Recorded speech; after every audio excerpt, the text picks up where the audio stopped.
The Recruitment of a Replacement. The Recruitment of a Replacement.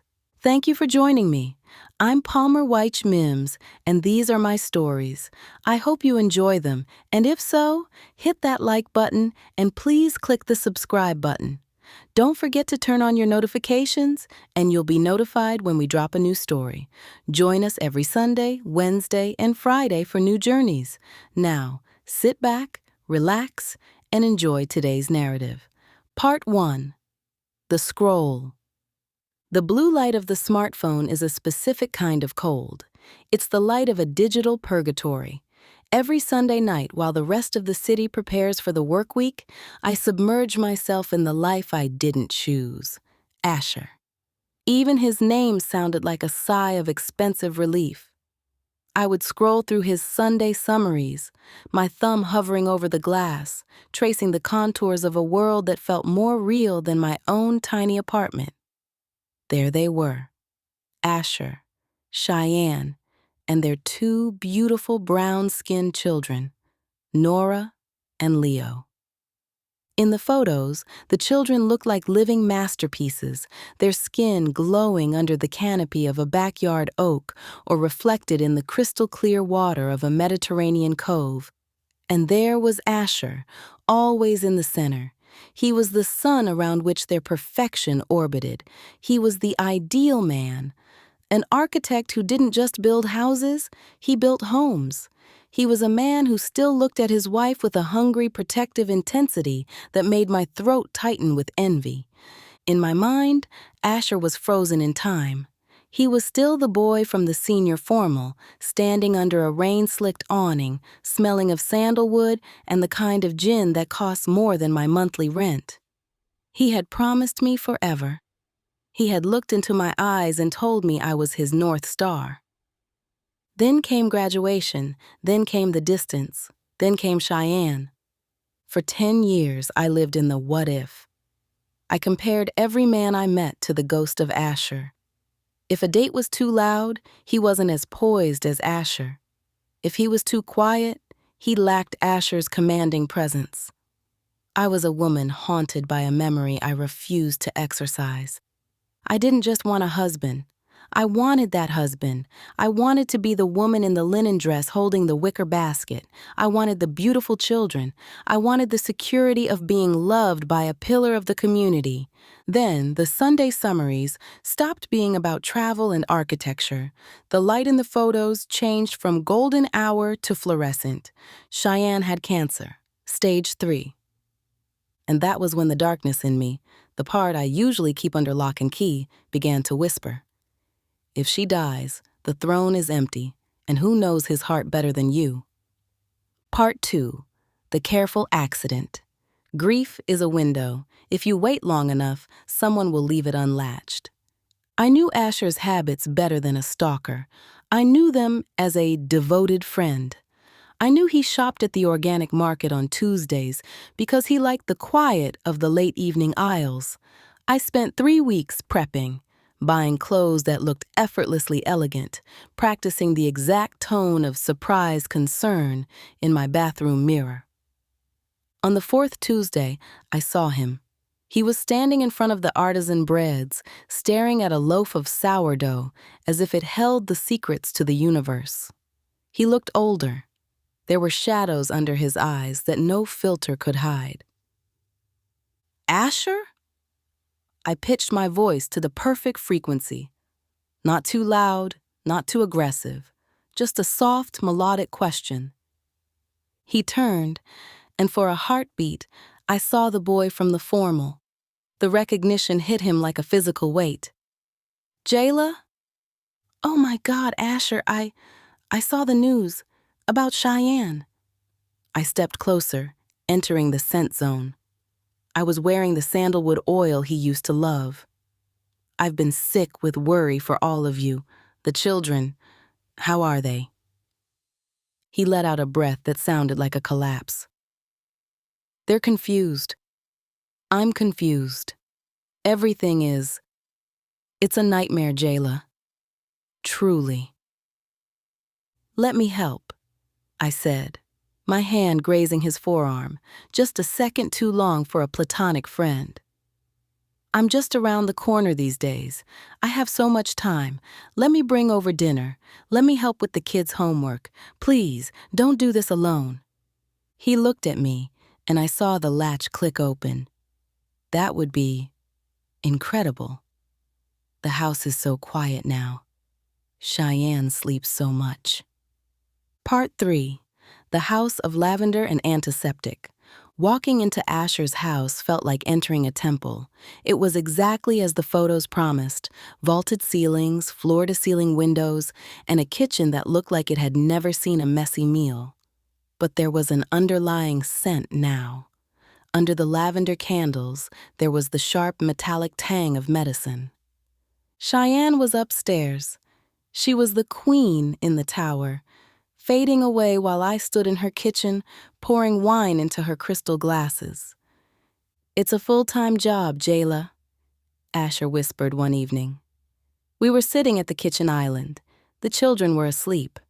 The house was heavy with the silence of a dying marriage.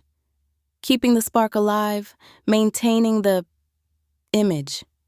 People think it just happens. They don't see the work. "I see it," I said, leaning in. "I've always seen how much you give, Asher. You're the provider. You're the one who carries the weight." He took a long, slow sip of red wine. His eyes weren't kind anymore. They were calculating.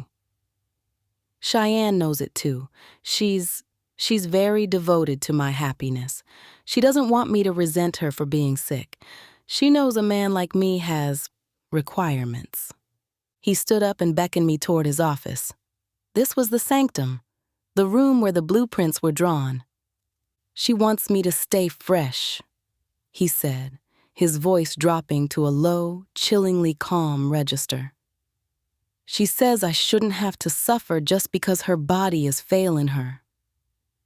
He opened his laptop. He didn't show me a will. He didn't show me life insurance.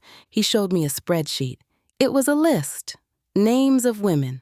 Some I knew, prominent women in the city, family friends from his Instagram. There were ages, personality types, and a column labeled compliance factor. But it was the notes section that made my blood turn to ice. They weren't written by him. They were written in a shaky, elegant hand. Maya, too independent, resents being told what to wear, dismissed. Elena, good for a weekend but too emotional, will cause scenes, dismissed. And there, at the bottom of the list, was my name. Jayla. Jayla, highly compatible, has been waiting for 10 years, will be grateful for any attention, high compliance potential. She vets them for me, Asher said, leaning over my shoulder.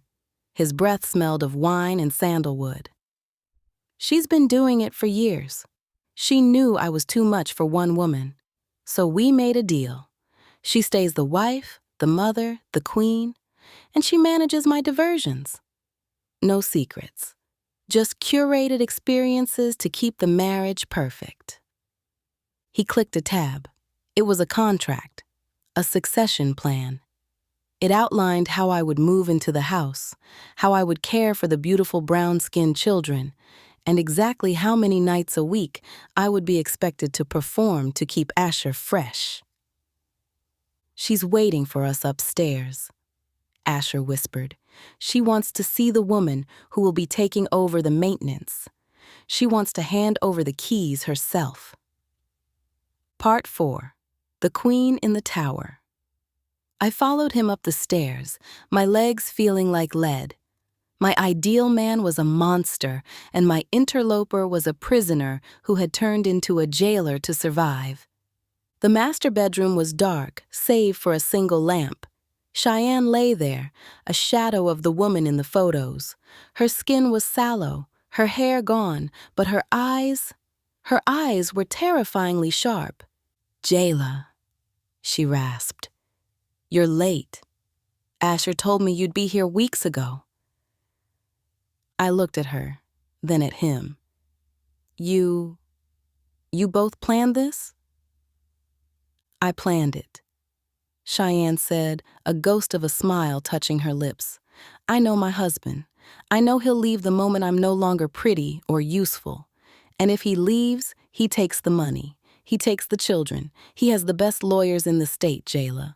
I'm a dying woman with no income, so I made myself useful. I became his scout. I kept him happy so he wouldn't leave me to die in a state ward. She reached out a thin, trembling hand. I chose you because I knew you were desperate. I knew you'd do anything to have him. I'm giving you the life you wanted, Jayla. You just have to sign the papers. You have to promise to keep him happy so my children can stay in this house. I looked at the two of them, the architect and the recruiter. They had built a perfect porcelain nightmare, and they were inviting me to be the next piece of furniture. Part 5. The Dismantling. I didn't sign. I didn't scream. I played the part for one more hour. I told them I needed to process the honor. But as soon as I left that house, I went to the one person Asher thought he had destroyed, Maya, the too independent woman from the list. We met at a diner at 3 a.m. I showed her the photos I'd taken of the spreadsheet. He's been doing this since the year they got married, Maya told me. He finds women who are broken or lonely and uses Cheyenne to vet them. It makes the women feel special, like they're part of a grand, sophisticated arrangement. But it's just abuse with a better wardrobe. We're getting her out, I said. She won't go, Maya warned. She's scared. She's scared of him, I said. But she loves those children, and I have the recording of him explaining exactly how he uses her. I went back the next night. Asher was out. A consultation, he called it, probably a scouting mission for a backup to my backup. I walked into Cheyenne's room. I didn't bring wine. I brought a suitcase. We have a place, I told her. My sister has a cabin upstate. No one knows where it is. We have a doctor who will come to you, and we have a lawyer who specializes in high-asset abuse. Cheyenne looked at me, her eyes filling with tears.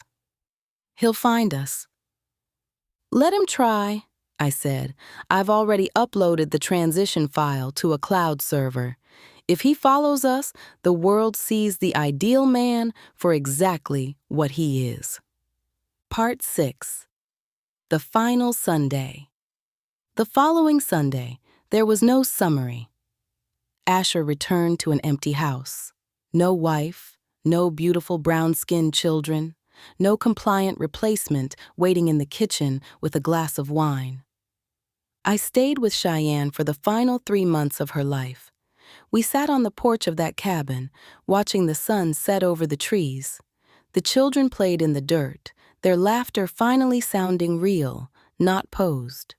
Cheyenne died in her sleep, not as a queen in a mahogany cage, but as a woman who had finally reclaimed her own soul.